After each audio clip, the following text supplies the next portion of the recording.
Salut à toutes et à tous, je suis Jean-Fils Aimé, docteur en théologie, historien et vaudouologue. Bienvenue à cette autre capsule hebdomadaire où l'on répond à une question. La question cette semaine, elle nous est adressée par un auditeur qui cherche à savoir si certaines personnes sont vraiment capables de prévoir l'avenir et de le prédire avec une précision chirurgicale. Ce que notre auditeur cherche à savoir, ce n'est pas tant que certaines personnes puissent dire que bientôt il y aura un tremblement de terre, ou un jour il y aura un ouragan, ou un autre jour il y aura des tsunamis. Ça, ce sont des généralités.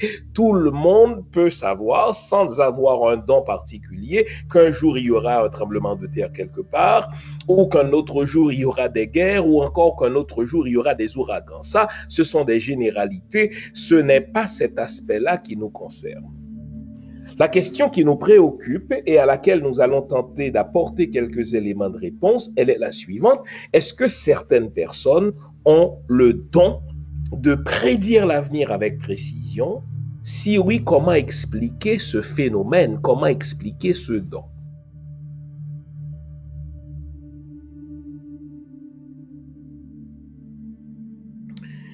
Beaucoup de scientifiques se sont penchés sur cette question, entre autres le psychiatre suisse, n'est-ce pas, Carl Gustav Jung, qui y a consacré des études et a conclu qu'effectivement, certaines personnes ont le don de prédire l'avenir et de le prédire avec précision. Carl Gustav Jung a étudié le phénomène, il a suivi certaines personnes et il a conclu par A plus B qu'effectivement certains individus ont ce don-là. Il explique ce don par ce que lui appelle inconscient collectif. Qu'est-ce qu'il appelle inconscient collectif? Jung entend par inconscient collectif une espèce de sphère dans laquelle toutes les expériences de l'univers, toutes les expériences des humains sont déposées, que ce soit des expériences qu'on a déjà vécues ou des expériences qu'on va vivre, et certaines personnes ont la capacité de se brancher sur ce conscient collectif-là pour aller y puiser ce qui va se passer, soit dans un avenir approché, soit dans un avenir lointain. Ça, c'est l'explication de Carl Jung. Ce qu'il y a d'intéressant, c'est que l'explication de Carl Jung, même si Carl Jung n'utilise pas les mêmes termes, par exemple, que la mystique hindoue, eh bien, l'explication de Carl Jung coïncide avec ce que les hindous, par exemple, croient. Pour les experts de la théologie hindoue, il y a quelque chose qu'on appelle la mémoire akashique, ou les annales akashiques, ou alors la conscience akashique. Qu'est-ce que c'est que les annales akashiques? Qu'est-ce que c'est que la mémoire akashique? Qu'est-ce que c'est que le conscient akashique? Eh bien, tout ceci réfère au fait que pour les hindous, eh bien, tout ce qu'on a déjà vécu, tout ce qu'on va vivre, toutes les expériences accumulées des humains et tous les événements qui se sont produits ou qui vont se produire dans l'univers sont enregistrés quelque part. Toutes ces expériences-là, tous ces événements-là sont déjà dans des annales, et pour prédire l'avenir, il suffit de se connecter à ces annales akashiques. Ainsi, on saura quelle vie on a déjà vécue ou qu'est-ce que l'avenir nous réserve. Bon, il me semble que peu importe notre culture, peu importe qui nous sommes, nous connaissons tous quelqu'un ou nous connaissons tous une histoire selon laquelle tel individu était vraiment en mesure de prédire l'avenir et de le faire avec précision. Dans la culture vaudou haïtienne, par exemple, tous les Haïtiens ont déjà entendu parler d'un certain Antoine Nangomier, dont le nom est passé en proverbe, parce que ce monsieur-là, et ce qu'il disait a été attesté, ce qu'il disait a été établi, donc ce n'était pas un menteur. Cet Antoine Nangomier était en mesure de vous prédire votre avenir et de le faire avec précision. Si bien qu'aujourd'hui, dans le créole haïtien, quand on vous dit ce que je prévois pour vous, même Antoine Langomien n'était pas en mesure de le prédire, eh bien, c'était une façon de dire, écoutez, votre avenir n'est pas rose. Retenons que dans chaque culture, il y a toujours quelqu'un, et généralement plus qu'une personne, qui semble avoir ce don-là. Comment expliquer que certaines personnes puissent prédire l'avenir et de le faire avec précision? Écartons tout de suite le fait que dans tous les métiers du monde, il y a des charlatans. Il y a des médecins charlatans, il y a des policiers charlatans, il y a des politiciens charlatans, mais ça n'empêche pas qu'il y ait de bons policiers, ça n'empêche pas qu'il y ait de vrais médecins. Donc, écartons pour l'instant d'autres expériences traumatisantes que vous avez vécues ou des gens qui prétendaient avoir le don de prédire l'avenir vous ont tout simplement menti. Concentrons-nous sur la question qui nous est posée. Est-ce qu'il est possible que certains individus, que certaines personnes détiennent le don de prédire l'avenir? Je suis en train de vous dire oui, non seulement parce que scientifiquement c'est établi, mais également parce que l'expérience de la spiritualité vaudou, l'expérience de la spiritualité hindoue ou d'autres formes de spiritualité, nous connaissons tous, n'est-ce pas, le mot prophète, c'est-à-dire dans certaines spiritualités, certains individus sont en mesure de prédire l'avenir, nous savons que ceci est vrai. Maintenant, l'autre pas qu'il nous faut franchir, c'est comment expliquer ce don. Et j'étais en train de vous dire jusque-là que pour les hindous, eh bien, tout ce qui a été fait ou tout ce qui sera fait est déjà enregistré quelque part. Les hindous appellent ça les annales akashiques. Et pourquoi certains individus sont en mesure de prédire l'avenir? Eh bien, ils sont en mesure de prédire l'avenir parce qu'ils peuvent se brancher sur ces annales akashiques, sur ces mémoires akashiques. Pour nous qui vivons au XXIe siècle, nous pouvons illustrer cette conception des choses par ce qu'on appelle aujourd'hui, n'est-ce pas, la sphère infonuagique. Nous avons tous un cellulaire, nous avons tous un ordinateur et il y a n'est-ce pas, des millions d'informations, que dis-je, des milliards d'informations qui transitent jour après jour, année après année, entre deux cellulaires, entre deux ordinateurs, etc. Les informaticiens vont vous dire que toutes ces informations-là, toutes les photos que nous avons prises, tous les échanges que nous faisons, n'est-ce pas, grâce à nos ordinateurs ou bien grâce à nos cellulaires, eh bien, ils sont stockés quelque part dans une sphère infonuagique. Maintenant, pour garder cette illustration, essayons de nous imaginer quelqu'un qui a accès à toutes ces informations-là qui sont stockées, n'est-ce pas, dans cette sphère infonuagique. Eh bien, il ne lui sera pas impossible de savoir, par exemple, que j'avais pris telle photo il y a 10 ans, et si d'aventure j'écris mes projets d'avenir, n'est-ce pas, sur mon cellulaire, et que ces informations-là soient stockées aussi dans cette sphère infonuagique, cette personne qui a accès à cette sphère-là sera également en mesure de dire, n'est-ce pas, dans 2 jours, dans 3 jours, voici ce que Jean-Fils Aimé va faire. C'est pas difficile parce que j'ai inscrit ces rendez-vous-là dans mon agenda et ces informations-là se trouvent stockées effectivement dans cette sphère infonuagique. Eh bien, dans la spiritualité hindoue, c'est ainsi qu'on explique la chose. On dit qu'il y a une espèce de mémoire akashique, qu'il y a une espèce de conscience akashique où tout ce qui a été fait et tout ce qui va être fait a déjà été enregistré. Et certains individus ont le don de s'y brancher et de savoir ce qui va effectivement se passer. Maintenant, la question, ce n'est pas tant de savoir si certains individus peuvent se brancher sur ces annales akashiques-là que de savoir, mais comment faire pour se brancher effectivement sur ces annales akashiques-là, comment faire pour se brancher sur ce conscient cosmique, pour reprendre l'expression, n'est-ce pas, de Carl Gustav Jung, comment faire pour se brancher sur cette sphère où tout ce qui va se produire, où tout ce qui a été produit a été, n'est-ce pas, enregistré. Eh bien, D'un point de vue de la spiritualité, on explique cela de 3 façons. Première façon, certaines personnes ont ce don-là et elles n'ont besoin de rien faire pour savoir ce qui va se passer. Certaines personnes vous voient et même si nous sommes dans le présent, eh bien la personne peut voir ce qui va se passer dans 1 mois ou 2.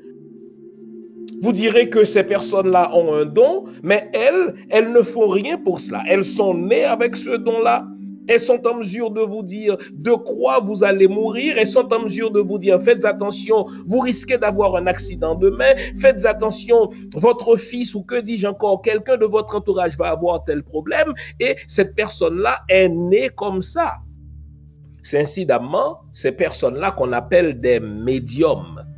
C'est-à-dire, c'est des personnes que l'univers ou les entités utilisent comme des véhicules pour vous faire connaître, n'est-ce pas, ce qui va se passer demain. Bon. Une autre façon de se connecter à ce conscient collectif, c'est par des rituels. Ainsi, par exemple, vous pouvez aller voir, n'est-ce pas, un chaman, vous pouvez aller voir un Oungan, vous pouvez aller voir une Mambo, quelqu'un qui a ce don-là de vous dire ce qui va se passer. Eh bien, cette personne-là, certaines fois, pour pouvoir vous dire ce qui va se passer, doit procéder à des rituels. Et qu'est-ce qu'on entend par rituel? On n'entend pas seulement des signes, n'est-ce pas, que la personne va exécuter, mais on entend également, n'est-ce pas, certaines musiques que la personne va interpréter, certaines odeurs que la personne va aller chercher, parce que dans la spiritualité, n'est-ce pas, les sons, les odeurs sont d'une importance cruciale, soit pour faire des expériences hors du corps, ou soit pour inviter certaines entités à se présenter dans notre plan à nous pour pouvoir nous dire ce qui va se passer.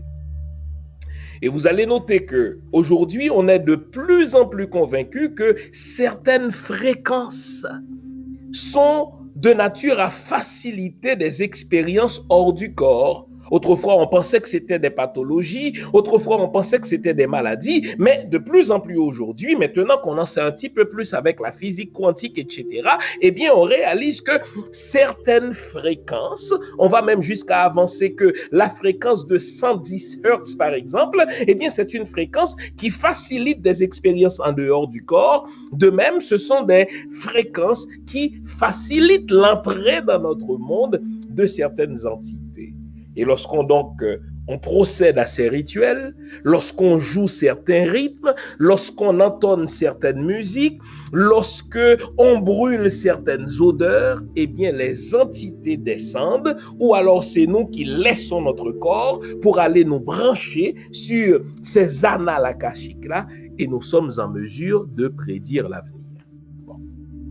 Évidemment, pour nous qui sommes scolarisés en Occident, on a de la difficulté à comprendre ces notions-là. Je vais vous dire pourquoi, mais notons déjà qu'il y a aujourd'hui une science qu'on appelle l'archéoacoustique. L'archéoacoustique, c'est une science qui se propose d'étudier les sons tels qu'ils nous parviennent, n'est-ce pas, des temps anciens. Et ce qu'on découvre dans cette science qu'on appelle l'archéoacoustique, c'est que tous les temples anciens, toutes les pyramides, par exemple, qui ont été construites voilà plusieurs siècles, voilà plusieurs millénaires, écoutez bien, ont été construits, ces temples-là, les blocs ont été posés de manière à fonctionner sur la même fréquence. Et devinez là encore de quelle fréquence il s'agit.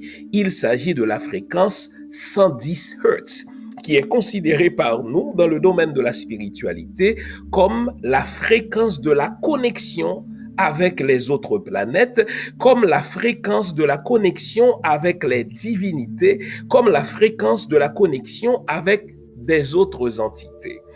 D'ailleurs, puisqu'on va en parler, si on retient aujourd'hui le nom de Pythagore, à la fois comme mathématicien, etc., c'est parce qu'il est celui qui, le premier, parce qu'il a passé du temps en Égypte, il a passé du temps dans les sociétés initiatiques de l'Égypte, il a été initié aux sociétés secrètes en Égypte, eh bien, il a compris que il est possible d'entrer en contact avec les autres planètes, qu'il est possible d'entrer en contact avec d'autres galaxies si l'on arrive à syntoniser la bonne fréquence, puisque pour Pythagore, chaque planète émet sur une fréquence particulière, chaque planète émet des sons qui lui sont propres, et aujourd'hui les physiciens, les astronautes, n'est-ce pas, n'ont aucune difficulté avec cela, et d'ailleurs même nos théories musicales, notre partition musicale telle qu'on l'apprend en Occident,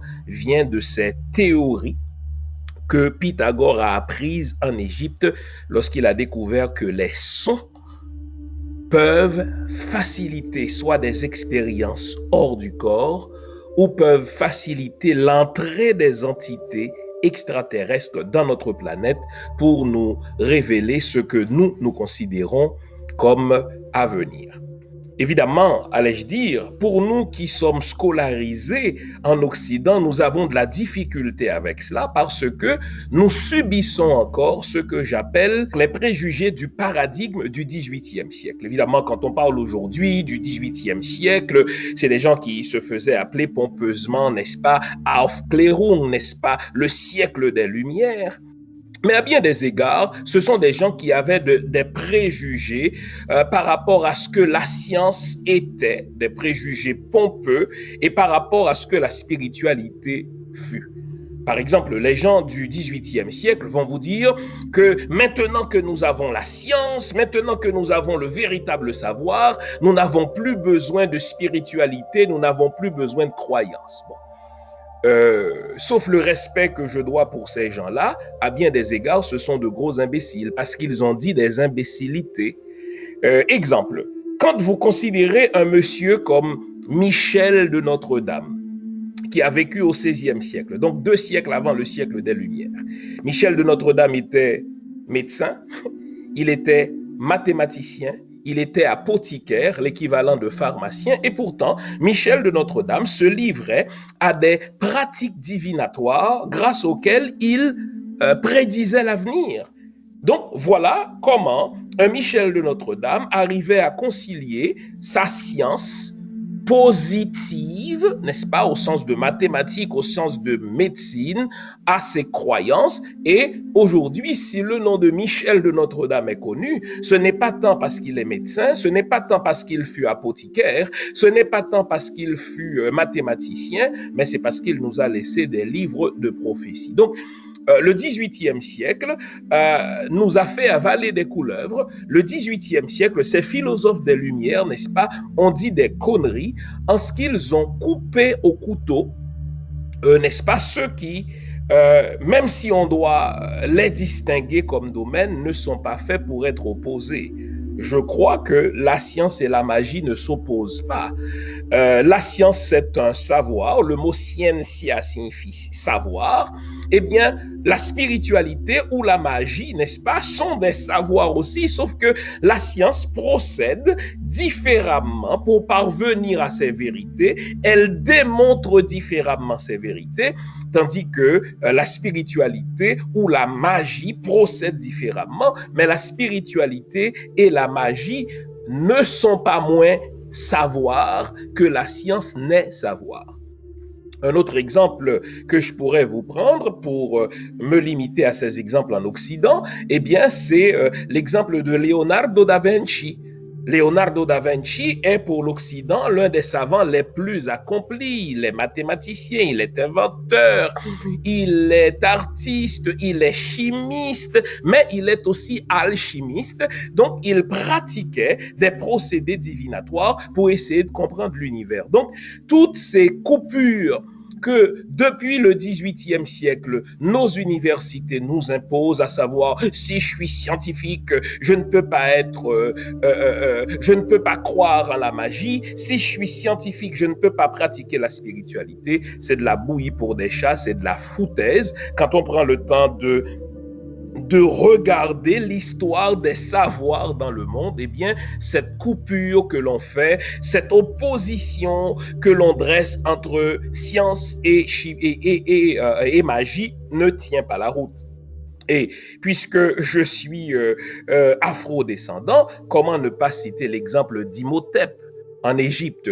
Imhotep en Égypte, c'est un savant accompli qui pratiquait la science telle qu'on l'entend aujourd'hui, mais ça ne l'empêchait pas de se livrer à des pratiques initiatiques grâce auxquelles il était en contact avec d'autres mondes, etc. Bon. Alors, je viens de régler un préjugé. Je suis scientifique. On ne peut pas m'enlever ça. Et pourtant, je suis croyant. Je crois qu'il y a d'autres formes de savoir que le savoir mathématique. Il y a d'autres formes de savoir que le savoir informatique. Il y a d'autres formes de savoir que ces savoirs que nous apprenons sur les bancs d'école. Parce qu'il y a d'autres écoles. Eh bien, ce que nous appelons aujourd'hui université, école, machin, eh bien, ces écoles-là sont récentes dans l'histoire de l'humanité. Eh bien, avant l'université, avant l'école occidentale, il y avait plein d'autres lieux de transmission de savoir et ces savoirs-là ne se confinaient pas en des formules mathématiques. Soyons clairs, c'est pour cela que quand je discute avec des gens qui se targuent d'être des scientifiques, eh bien souvent je vais les pousser jusqu'à la limite de leurs préjugés parce que c'est des gens qui sont pompeux, qui disent écoutez, si quelque chose ne correspond pas à la formule 2 plus 2 font 4, eh bien ce n'est pas vrai, c'est de la foutaise tout cela. D'autant qu'aujourd'hui, n'est-ce pas, la physique quantique est en train de tout remettre en question. L'une des premières choses que la physique quantique remet en question, c'est justement notre notion de l'espace et du temps. Nous avons appris en Occident à penser au temps en 3 séquences, le passé, le présent et l'avenir. Et la physique quantique nous dit, écoutez, le temps c'est une vue de l'esprit. Regardez l'exemple, au moment où je vous parle, il est autour de 17h30, 17h40, fine, heure de l'Est. Mais si vous m'écoutez en Europe, il est 5 ou 6 heures plus tard. Donc, d'une certaine manière, je suis déjà dans mon propre futur. Et si vous m'écoutez en Asie, tandis qu'il est 17h30, 17h40, c'est l'équivalent de 12 heures plus tard. Au fait, ce que la physique quantique est en train de nous dire, c'est que ce qu'on appelle présent, passé, avenir n'est qu'une vue de l'esprit. Tout ce qui est a déjà été et tout ce qui a été sera. Et la physique quantique l'établit. Et quand je lis ces notions-là dans la physique quantique, je souris parce que c'est des choses qu'on savait déjà dans les spiritualités africaines, c'est des choses qu'on savait déjà, n'est-ce pas, dans des spiritualités vaudou, c'est des choses qu'on savait déjà dans des spiritualités hindoues. Une autre chose que la physique quantique établit aujourd'hui, c'est le fait que je peux être présent en plusieurs lieux en même temps, le don d'ubiquité. Je suis à Montréal, mais presque au moment où je suis à Montréal, ou au même moment où je suis à Montréal, je peux être aussi en Haïti. Les vaudouisants ou d'autres pratiques spirituelles le savent. Autrefois, quand on disait cela, on pensait que c'était de la folie, mais la physique quantique établit qu'on est présent en plusieurs endroits en même temps, le don d'ubiquité. Une autre chose que la physique quantique permet de comprendre, c'est le don de disparaître. La physique quantique dit, Jean fils aimé ou tout autre être passe de l'être à non-être en même temps. Je suis, je ne suis pas, je suis, je ne suis pas. Et les spiritualités anciennes comprenaient cette notion-là en sorte que je pouvais disparaître, c'est-à-dire ne pas paraître quand je le voulais grâce à certaines formules. Autrefois, on pensait que c'était des trucs diaboliques, on pensait que c'était des trucs, si vous voulez, sataniques ou démoniaques, mais la science de la physique quantique établit que non, on passe de l'être à non-être en même temps. Une autre chose, et je pourrais poursuivre l'exemple de ces correspondances entre nos spiritualités africaines et la science quantique, c'est l'idée que, n'est-ce pas, tout ce qui est a toujours été et rien ne disparaît parce que tout est énergie et l'énergie ne disparaît jamais. Vous vous souvenez qu'on nous a appris à distinguer entre les corps solides, entre les corps liquides, entre les corps gazeux. C'est comme ça que nous avons appris en chimie. Eh bien, la physique quantique remet tout cela en question puisque, au fait, tout est énergie. En sorte que lorsque ce qui est solide en moi, l'os, n'est-ce pas, aura disparu, je ne disparaîtrai pas pour autant, je ne cesserai pas d'être pour autant, puisque cette essence énergétique que je suis elle existera toujours. La notion ou la capacité de prédire l'avenir n'est pas si impossible que cela quand on sait que ce qu'on appelle présent a déjà été passé. Donc ce que je suis en train de faire là, je l'ai déjà fait quelque part. Et puisque je l'ai déjà fait quelque part, c'est enregistré dans ce que Carl Jung appelle justement l'inconscient collectif ou ce que les hindous appellent les annales akashiques, et certaines personnes peuvent accéder à ces annales-là et savoir ce qui se passe. Pour savoir ce qui se passe, il y a donc 3 façons de procéder. La première façon de procéder, ce n'est même pas une façon de procéder puisque c'est un don. Certaines personnes sont médiums.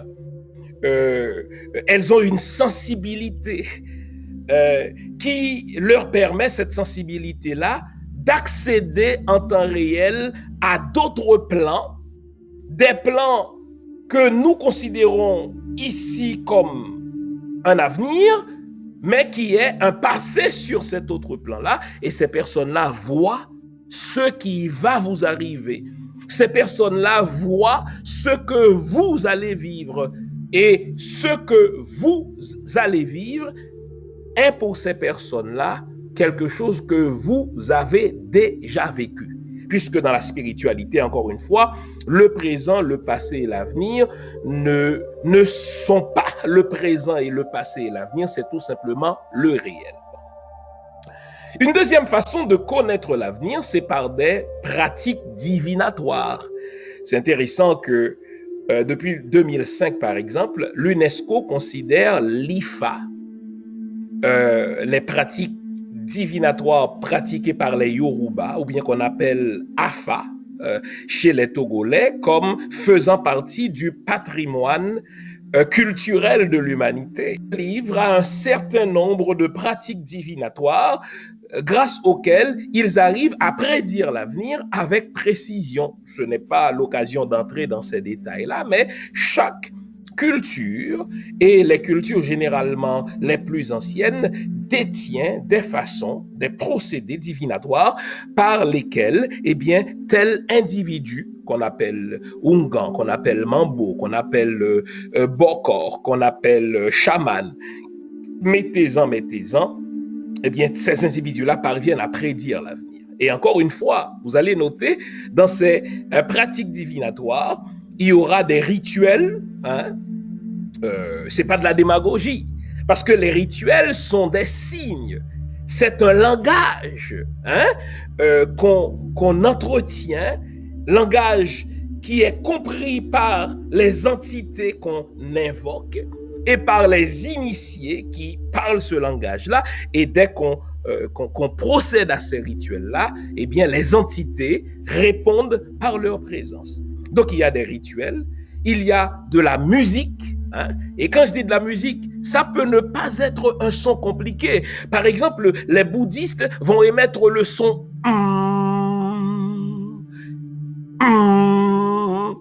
Pour vous, le son paraît quelque chose de simple, mais dans le vous avez là une contraction de toutes les voyelles, de toutes les langues. Et donc ce n'est-ce pas, lorsqu'il est émis sur une certaine fréquence, permet aux entités d'ailleurs d'entrer sur ce plan-là, ou nous permet de faire une expérience hors du corps pour aller rejoindre, n'est-ce pas, ces entités sur d'autres plans. Et donc, je dis qu'il y a des signes, qu'il y a des sons, qu'il y a des odeurs, n'est-ce pas? Et dans certains rituels, on va consommer certaines plantes parce que les odeurs sont de nature à attirer les entités. Ici, par exemple, dans le vaudou, par exemple, il y a certaines odeurs. Et ceux qui pratiquent le vaudou savent qu'il y a un parfum en particulier qu'on appelle Florida. Il y a certaines entités qui, lorsque vous allez les inviter à venir sur ce plan, vous devez porter cette odeur sur vous parce que cette odeur-là facilite l'entrée de ces entités sur notre plan. Si vous êtes trop chrétien et que vous soyez choqué par ce que je vous dis, c'est parce que vous ne connaissez pas votre Bible. Parce que si vous connaissez votre Bible, vous allez voir que dans l'Ancien Testament, pour pouvoir invoquer Yahweh, le Dieu des Juifs, il fallait avoir un certain type d'encens. Et Yahweh, dans la tradition juive, explique comment il faut composer cet encens-là, quels ingrédients il faut y mettre, parce que les odeurs dans la spiritualité sont importantes. Donc, je parle de son, je parle d'odeur, je parle de signes, et là, je parle de certains gestes.